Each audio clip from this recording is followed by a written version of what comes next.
Oh, hello, it is I, your boy Gomi, and we are back with another UFC Fight Night, and thank the Lord it is not in the Apex. And also, I would like to mention, it's not a bad card. It's not a bad card. I hate being overly critical about these cards. I feel like I've been overly critical about almost every card this year, to be honest with you, which makes me very sad. But at the very least, I don't have much criticism with that.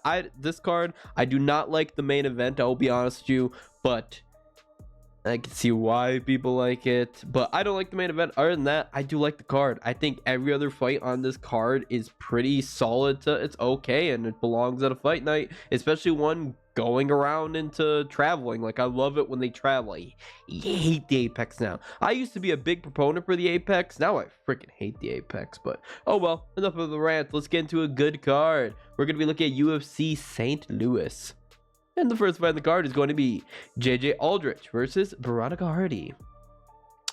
So, I'm going to be honest with you. I'm going to be leaning towards the Veronica side of things. Veronica before was mid. Very mid. I still don't think she's amazing, great, or even on the contention of a title, but I think she's a lot better of a fighter. Basically, after the loss and long layup to Bea Maletsky, I believe her name was, she really got better. She simply got better, and that's honestly probably because of who she married and who she's basically spending the rest of her life with and getting coached by every day. Dan Hardy is an extremely intelligent mind in terms of MMA. As a fighter, he was okay. He challenged for the title, but he's much better as a MMA mind. She got into the UFC, and she just wasn't that good. Basically ran into Hardy, and since then she's been doing pretty solid. JJAldrich, on the other hand, is a jack of all trades, master of not a goddamn thing. She's got a whopping 10 decisions under her belt, which is disgusting, and her only knockout is against Liang Na. If you don't finish Liang Na, there's a problem there. There's an absolute problem there. So this fight is definitely going to go distance, but I'm going to think the improved skills of Veronica, being better on the ground overall, are going to help her against JJAldrich. JJAldrich is a bigger flyweight, so that could pose a problem, but Veronica took on Jamie Lynn Horf, who's an even bigger flyweight. So I have faith in Veronica to get this done. I believe Veronica is not the favorite. Yes, she actually opened up as the dog. I wish I bet on that. But now she is a favorite of minus 142. Jared Gooden versus Kevin Josette. Gooden's big, Gooden's strong. Kevin Josette is slick and clean. Coming out of City Kickboxing, his striking is pretty excellent. And since coming into the UFC, he's had urgency. He's been wanting to finish people. Before, he was a guy who really didn't give two shites about finishing someone, and he had a lot of decisions. He would take fights to distance that really didn't need to go to distance, but since then, he's been putting on people. Even though his last fight went to distance against Sankinan, make no mistake, he was trying to finish that fight. He absolutely was. Jared Gooden, on the other hand, boy, he could be a wrecking ball. He can absolutely be a wrecking ball. One win I really liked from him was not in the UFC. Was it PFL? I don't think it's PFL. It was somewhere. So I fought Ipa Kasanganai. I thought it was PFL because he's the champ over there. But then I remember, I don't think Ipa's lost since he's gone to PFL. Regardless, he fought against Ipa Kasanganai, and I remember him beating the brakes out of him. Ipa Kasanganai is a pretty solid fighter, so that is very impressive, to be perfectly honest with you. I was pretty torn on this, but I think I'm going to go with Josette decision. I think he's going to be able to kind of like tame the bull, essentially. I think he's going to be able to pick him apart from distance. I don't know. It's a hard fight, but I just like Josette in the spot. Next fight is going to be Charles Johnson taking on Jake Hadley. This is a weird fight for me. I don't know if I like this fight mainly from a betting perspective. I think it should be a fun one, but I don't, because believe it or not, I want to lean towards the dog, but I also don't want to bet Charles Johnson because historically I'm pretty good with betting Charles Johnson and usually betting against him. I don't want to bet on him this time, though, to be perfectly honest with you. Jake Hadley, so the thing about Charles Johnson is they just hate him. They hate him. They keep giving him grapplers. Cody Durden. Raphael Estevam, Ode Osborne, Muhammad frickin' Makayev. They give him grapplers, and he gets out-grappled pretty badly. When he gets not that good grapplers like Zalas Zumagulov and Jimmy Flick, he takes him out. The Ozzy Maxim fight, he was fighting like a man, like trying to keep his job. That was not a fight he should have won, but he did. Jake Hadley, on the other hand, I like Hadley. I like his skill set. I definitely like him better as a fighter than Johnson, but the problem is Johnson faces nothing but grapplers to the point where he does pretty okay against grapplers.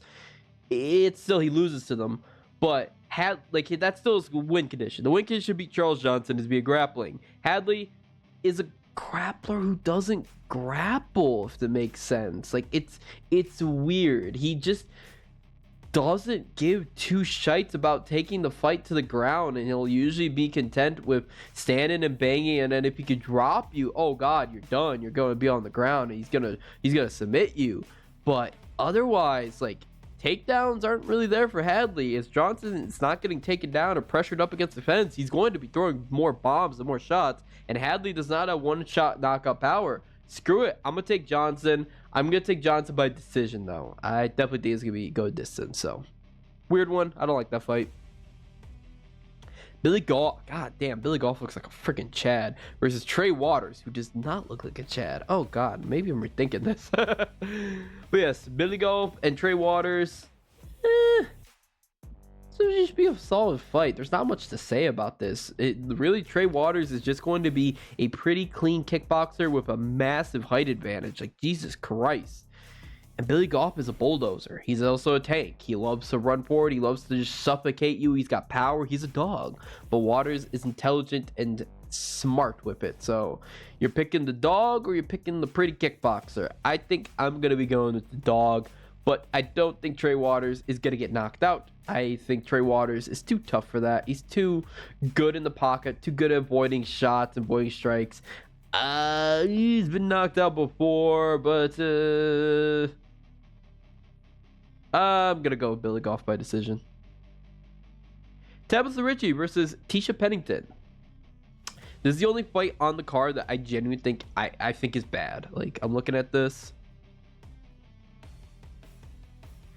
Yeah, it's the only fight on here. And it sucks too. It's not just because of women's fight. I do like the JJAldrich fight. But this fight, I don't like this fight at all. Tabitha Ritchie is okay. She's decent. Her striking is pretty piss poor, as is unfortunately majority of women's strawweights, unless your name is unless you're Chinese, basically. Zhang Wei Li and then Yao Jiaonan got some pretty good striking, but that's about it. Lemos do. Pennington is power, but not good. Whatever the case is, Baby Shark, her striking is not that good. It really isn't. She's good on the ground, but she's not good at getting the fight to the ground. But I'm going to pick her in this spot because Tisha Pennington, she checks off a lot of boxes of fighters I like to fade. What are those boxes?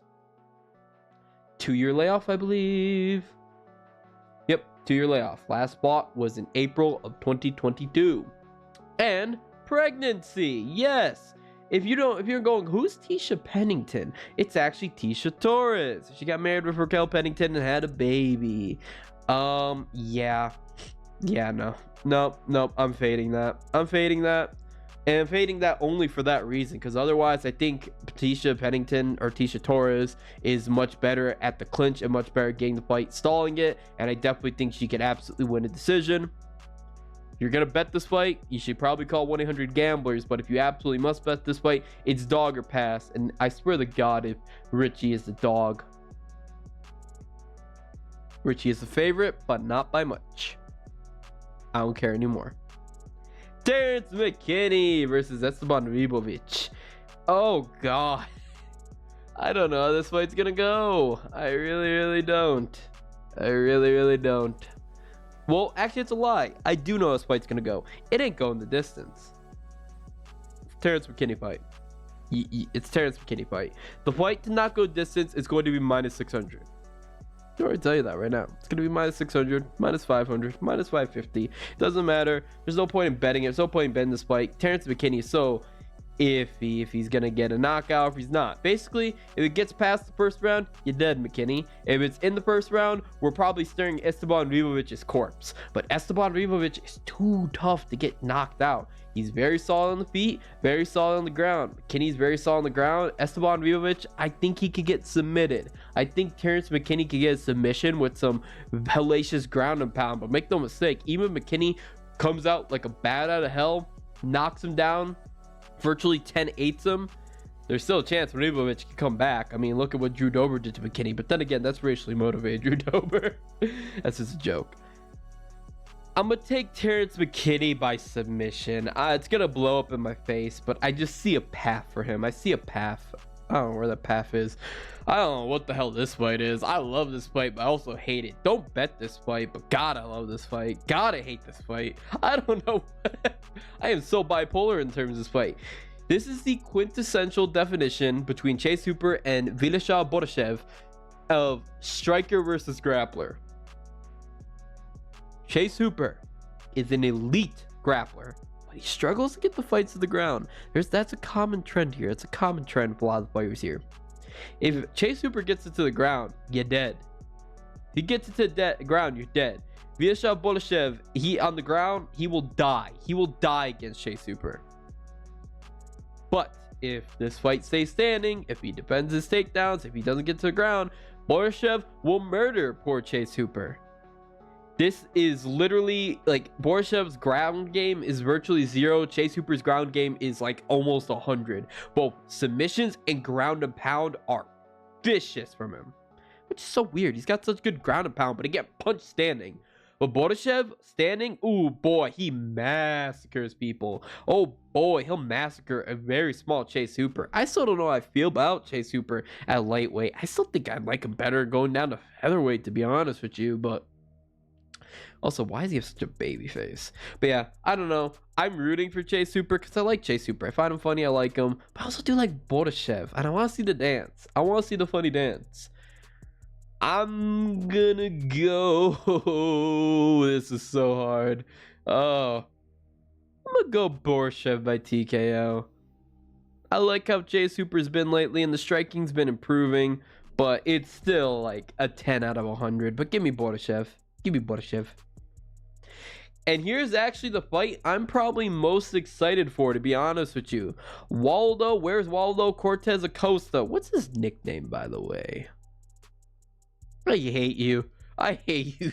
I want you to get knocked out so bad for not being where's Waldo. Screw you, Waldo Cortez Costa. Screw you, Salsa boy. You're gonna get killed by Robelis Despigny.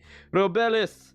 Oh boy, we just watched this guy. How long ago was that fight? March? It's not even 2 months. I love you already, Robelis. Robelis, I was super hesitant and apprehensive picking him in this last fight, but I was happy I did. I said if the fight goes the way it should, if the universe is correct, he will murder Josh Parisian in maybe a minute.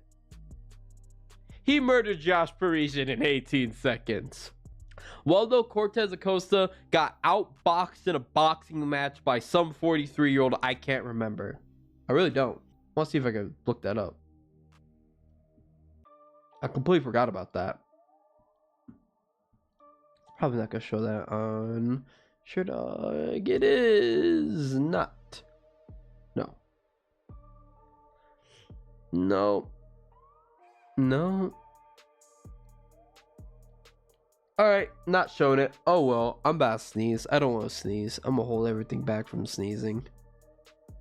Regardless, Robelis Despigny, same thing. It's the same thing as last fight. Like, his grappling might be sus. We haven't seen it. We haven't seen enough of Robelis. He has had like no fights that left the first round. It's insanity how this man is just doing it. He's just a freak of nature. Power, big, long, 87-inch reach. Taekwondo style, but we haven't seen his last fights lasted a total of 12, 15, 19, 19 plus 18, 18 plus 18, 36, 37 seconds. His last 4 fights have lasted 37 seconds on total. We haven't seen enough. Waldo, Cortez, Costa, he is a decision king. He's going to take the fight distance. But if he doesn't, if the Spinny just lands on him, he's going to kill Costa. So I hope he does. Give me Robelis Spinny by round 1 KO. Alex Caceres versus Shawn Woodson. How the hell were you a heavyweight? How the hell was Shawn Woodson a heavyweight amateur boxer? Yet now he's a long, lanky, freakishly weird featherweight. Regardless, Alex Caceres, he has a problem. He doesn't fight smart. He really doesn't. He's tough and durable, which is why I think this fight's going to go distance. But I think Shawn Woodson's going to be able to pick him apart from range, land some solid shots on him, and just piece apart Caceres. I don't think Caceres is that good of a striker, to be honest with you. He decided to kickbox with Giga Chikadze like a freaking idiot. And then he got grappled by Giga Chikadze, I believe. I believe Chikadze shot a takedown or two. I think Woodson will beat the crap of Caceres. That's all I got to say about decision win for Woodson. Hate this fight. CDF versus Mateusz Rebecki. CDF's old. He's 39, I believe. How old is he? 39. He's 39 years old. Yeah, he got a KO over Michael Johnson. It's Michael Coin Flip Johnson. You know how old and how beat up Michael Johnson is? He's still probably not recovering from the Justin Gaethje loss like almost 10 years ago. We saw Mateusz Gamrot beat the shit out of him. Gregor Gillespie beat the shit out of him. And Beneil Dariush beat the shit out of him. His last win before Michael Coin Flip was Anthony Pettis. Yeah. Mateusz Rebecki, I think, is a really powerful grappler. He's also very strong on the feet. He can knock you out. He can submit you. I think he's an extremely powerful fighter. I think he probably could have a few chin issues. I don't know. He hasn't been knocked out in years. Many years since, oh my God, he hasn't been knocked out since like high school for me. But I don't know. He gets hurt in some of his fights. I've seen him get hurt in the regional scene, wherever. But CDF, I know he's got the old man strength, but I don't think it's going to save him. And his chin is just, nah. Give me a Rebecki to knock him out badly. I believe he's a heavy favorite, too. Minus 310, yeah. Rebecki, knock him out. Easy. It's not easy. Alonzo Menefield versus Carlos Ulberg. Menefield has the power advantage and he can knock you out. But Menefield also fights like a dumbass. In all of his last 2 fights, I'm literally sitting there screaming at TV, "You are the better fighter. What are you doing? What are you doing? What are you doing?" He could have beat, oh my God. It was so infuriating watching him fight. Ulberg, I love watching Ulberg fight. Ulberg is a very tactical, and he puts a masterclass in almost all of his goddamn fights, dude. Ulberg at City Kickboxing is a menace. He has the one hiccup against Kenny and Chuku, but other than that, he's just been lighting people up. Have they been that good? No, not really. Like, Da Woon Jung's not that good. Ihor Porterio's not that good. But he's beating the shit out of these guys. Give me Ulberg to win this fight by TKO, but haphazardly. Because Menefield, one shot can connect and just knock out Ulberg. Especially if Kenny knocks him out. And Kenny ends up being kind of poopy. And then we're on to the co-main event of the evening. Joaquin Buckley gets his wish, fighting in St. Louis, Missouri, in his hometown against Drosatin Ruziboyev. Oh, that's just a punishment, man. Dana White, you can tell he was mad that he did that at the press conference. You can tell. Because Ruziboyev, he's relatively unknown. Despite how many fights he's had, he's barely had 8 fights in UFC. We haven't seen a lot from him. But he's an unknown guy. He's got the OEV. He is 6'5". This is just this could be Buckley winning, but it could also be just a massacre in front of his hometown. I don't know. I don't like Buckley in the spot. I understand he's a favorite, but I think Ruziboyev can knock out Buckley because Buckley has issues with taller guys. That's his main issue. Who's the guys that beat the crap or beat Buckley? Not even beat the crap out, just beat him pretty handily. Nasruddin Imamov, Kevin Holland. He struggles with taller guys. He beat Luque, which is insane. He made Luque quit, which that's super impressive. That's amazing, super impressive win. But Andre Fijalio and Alex Morono, the guys he took out before that, they suck. He didn't even finish Alex Morono. That's pretty disappointing. They got flatlined by Chris Curtis. I don't know. Yeah, I'm just gonna go Ruziboyev, but I'm haphazardly so because Ruziboyev, like I said, we haven't seen a lot from him despite having 40 fights. We haven't seen a lot from him because he's fighting from just random nobodies. Like I don't know who any of these guys are other than Bruno Ferrero and Cedric Dumas.